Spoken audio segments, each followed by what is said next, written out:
Donald ট্রাম্পের খামখেয়ালি ও বিতর্কিত নীতির কারণে চরম ক্ষুব্ধ হয়ে উঠেছে আমেরিকার দীর্ঘদিনের ঘনিষ্ঠ আরব মিত্র দেশগুলো। আন্তর্জাতিক সংবাদ মাধ্যম দ্য ওয়াশিংটন পোস্টের গালফ মিত্রদের হতাশা নিয়ে প্রতিবেদন ও আনাদোলু এজেন্সির বিশ্লেষণ অনুযায়ী সৌদি আরব, সংযুক্ত আরব আমিরাত, কাতার, কুয়েত ও বাহরাইনের মতো শক্তিশালী উপসাগরীয় দেশগুলো ট্রাম্প প্রশাসনের ওপর চরম বিরক্ত। নাম প্রকাশে অনিচ্ছুক এক শীর্ষ আরব কর্মকর্তা গণমাধ্যমকে জানিয়েছেন, ট্রাম্প এই যুদ্ধ শুরু করেছেন আর এর চড়া মূল্য প্রতিদিন তাদের চোকাতে হচ্ছে। এর মধ্যেই গত সোমবার সদ্য শেষ হয়েছে দুই দেশের মধ্যকার ৬০ দিনের যুদ্ধবিরতির চুক্তির মেয়াদ, যা পুরো অঞ্চলের পরিস্থিতিকে আরো ভয়াবহ করে তুলেছে।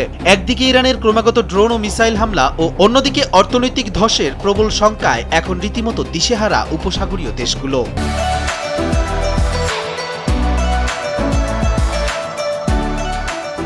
মূলত গত ফেব্রুয়ারিতে যুক্তরাষ্ট্র ও ইসরায়েলের ইরানে আকস্মিক হামলা চালিয়ে দেশটির সর্বোচ্চ নেতাকে হত্যা করার পর থেকেই এই ভয়াবহ সংঘাতের সূচনা হয়। শুরুতে আরব দেশগুলো দ্রুত মার্কিন বিজয়ের আশা করেছিল, কিন্তু যুদ্ধ দীর্ঘায়িত হওয়ায় এবং কোনো কূটনৈতিক সমাধান না আসায় এখন নিজেদের ভূখণ্ডে বিশাল মার্কিন সামরিক ঘাঁটিগুলো রাখার যৌক্তিকতা নিয়ে নতুন করে আলোচনা শুরু করেছেন তারা।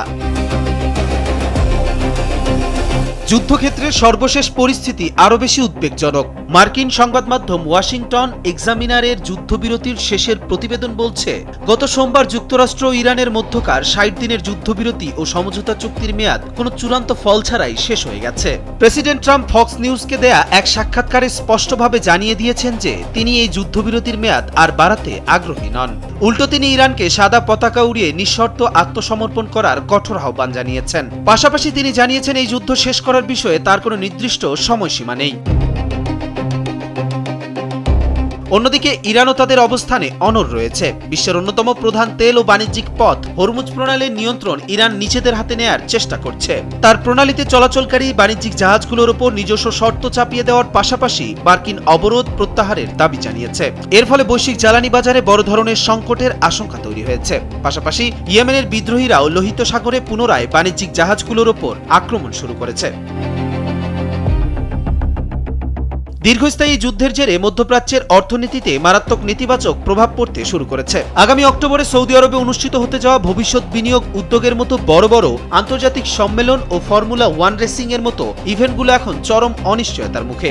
যদিও হোয়াইট হাউস আরব দেশগুলোর এই ক্ষোভের কথা আনুষ্ঠানিকভাবে অস্বীকার করেছে। মার্কিন প্রশাসনের দাবি, আরব মিত্রদের সাথে প্রেসিডেন্ট ট্রাম্পের সম্পর্ক আগের মতোই অসাধারণ রয়েছে। তবে বাস্তবতা হলো, নিজেদের নিরাপত্তার জন্য অস্ত্রের দিক থেকে আমেরিকার উপর নির্ভরশীল হলেও উপসাগরীয় দেশগুলো মাঝে যুক্তরাষ্ট্রের প্রতি আস্থার এক বিশাল ও অভূতপূর্ব সংকট তৈরি হয়েছে।